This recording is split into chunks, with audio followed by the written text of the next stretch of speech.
Minsan, nakakalimutan nating tingnan yung nasa sa loob. Ang nakikita lang natin, yung nagiging attitude niya. Yung bitterness na meron siya na tayo ang nagiging biktima. Alam niyo po, ano yung ibig sabihin nito? Yung dahilan bakit pinanggagalingan o yung dahilan ng pinanggagalingan bakit siya bitter, nakita ko po, meron tatlong pangunahing dahilan bakit ang isang tao nagkakaroon ng bitter feeling at nagiging bitter person. Una, unfamiliar or unfair experience. Alam niyo po, hindi madali ang makaranas ng hindi pantay na trato. Totoo po ba yun?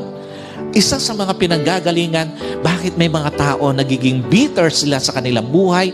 Simply because nakaranas ng hindi patas na karanasan sa buhay. Ito po ang totoo.